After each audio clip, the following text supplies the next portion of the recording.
அன்னை தமிழுக்கு முதல் வணக்கம். என் உயிரான அண்ணன் தலைவர் தளபதி அவர்களுக்கு உயிர் வணக்கம். எங்கள் தலைவரை ஈன்றெடுத்த தந்தைக்கும் தாய்க்கும் இந்த அரங்கில் வீற்றிருக்கக்கூடிய அனைத்து தோழர்களுக்கும் எனது அன்பு வணக்கம்.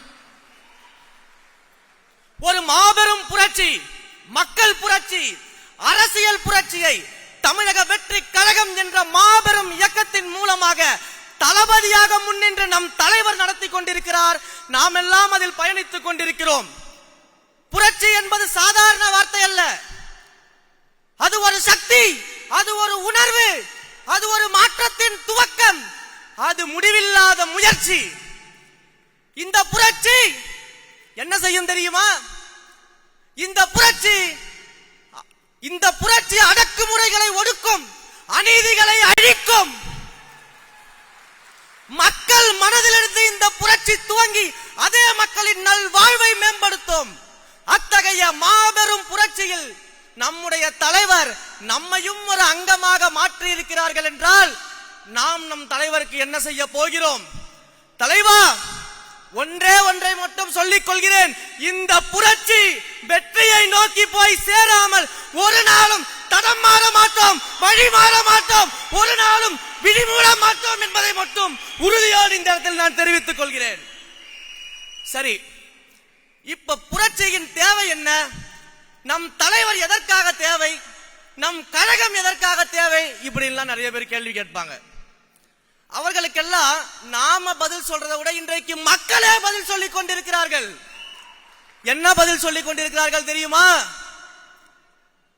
கருவில் இருக்கும் பெண் குழந்தை முதல் வயதான பாட்டி வரைக்கும் பெண்களுக்கு பாதுகாப்பு இல்லாத ஒரு ஆட்சியை நடத்தி கொண்டிருக்கக்கூடிய இந்த ஆட்சியாளர்கள் தேவையில்லை. தங்கள் வீட்டு பெண்களுக்கு அண்ணனாக, தம்பியாக, பிள்ளையாக பாதுகாப்பு கொடுக்க எங்கள் தலைவர் தளபதி அவர்கள் தான் வேண்டும் என்று மக்கள் சொல்லிக் கொண்டிருக்கிறார்கள். தினந்தோறும் கொடூர கொலைகளும் கொள்ளைகளும் பாலியல் குற்றச்சாட்டுகளும் நடந்து கொண்டிருக்கக்கூடிய இந்த சமுதாயத்தில் சட்ட ஒழுங்கை பாதுகாக்காமல் வேடிக்கை பார்த்துக் கொண்டிருக்கக்கூடிய ஆட்சியாளர்கள் தேவையில்லை. மக்களை கண்ணும் கருத்துமாக காக்க வேண்டிய எங்கள் தலைவர் தான் முதலமைச்சராக ஆக வேண்டும் என்று மக்கள் சொல்கிறார்கள்.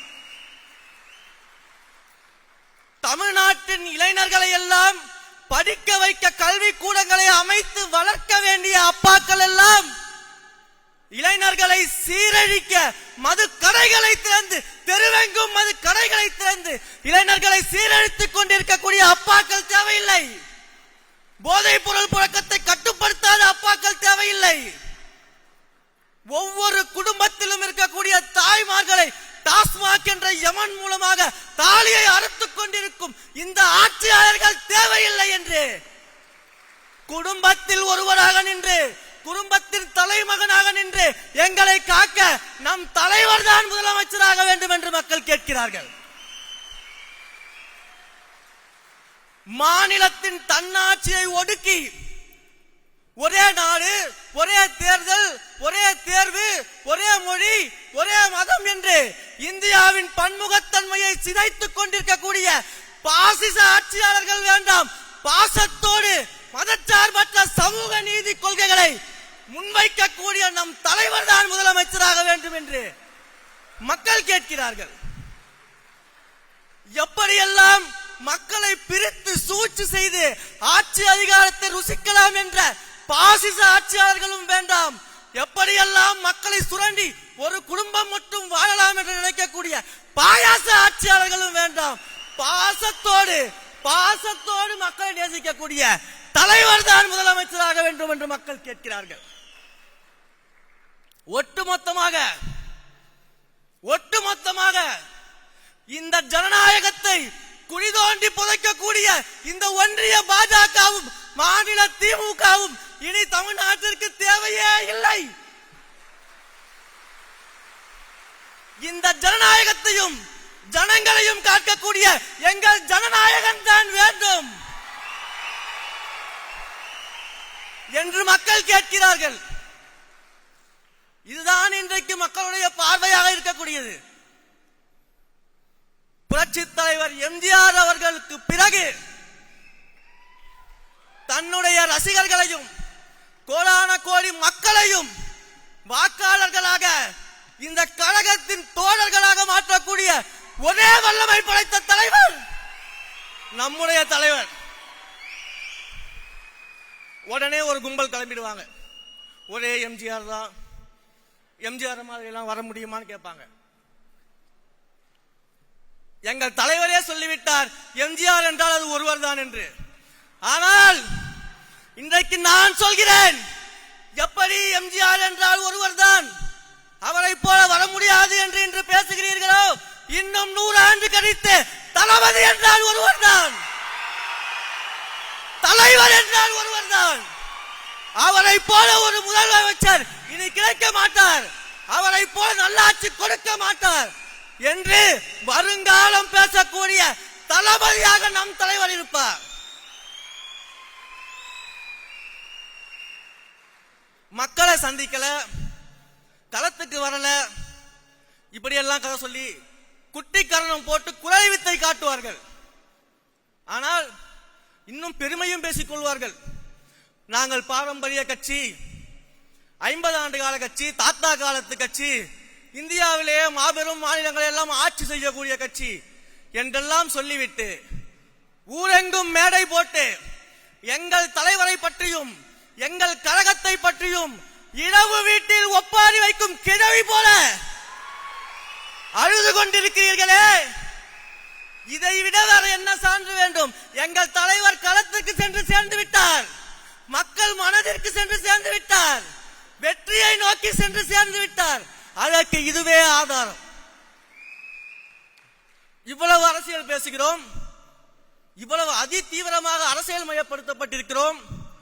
நம்மளை நோக்கி இவர்கள் எழுப்பக்கூடிய ஒரு ஏளனமான விமர்சனம், சின்ன பசங்க பேசுறாங்க, சின்ன பசங்க கட்சியில் இருக்கிறாங்க என்றெல்லாம் பேசுகிறார்களே. மேடைக்கு மேடை ஏறி நாடகம் போட்டு மக்களை ஏமாற்றி இளைஞர்கள் அரசியலுக்கு வரணும், அரசியல் புதுமை பெறணும், புது ரத்தம் பாய்ச்சணும் என்றெல்லாம் பேசிவிட்டு இன்று உங்களை நோக்கி கேள்வி எழுப்பும் போது எங்களை போன்ற இளைஞர்களை சின்ன பசங்க என்று சொல்றீங்களே, உங்க பயம் நல்லாவே புரியுது, உங்க பயம் நல்லாவே புரியுது. ஆனா எழுதி வச்சுக்கோங்க, இந்த சின்ன பசங்க 2026 தேர்தலில் உங்கள் ஆட்சிக்கு முடிவுரை எழுதி எங்கள் தலைவரின் நல்லாட்சிக்கு துவக்க உரை எழுதுவோம். இதை நடத்தியே தீர்வோம். எத்தனை அதட்டல்கள், உருட்டல்கள், மிரட்டல்கள் வந்தாலும் அஞ்ச மாட்டோம். தேர்தல் களத்தில் உங்கள் கதை முடிக்கும் வரை ஓட மாட்டோம்.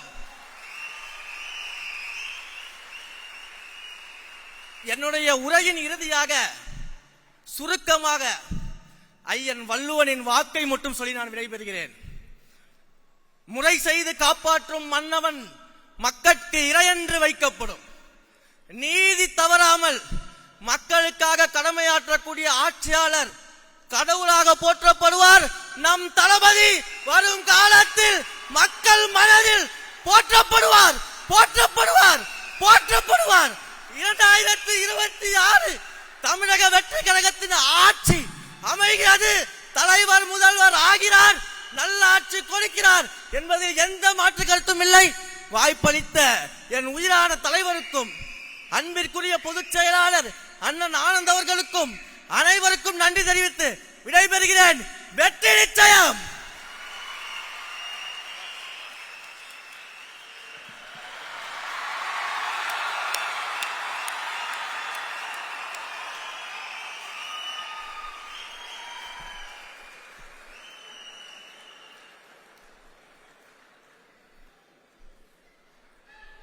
அருமை அருமை.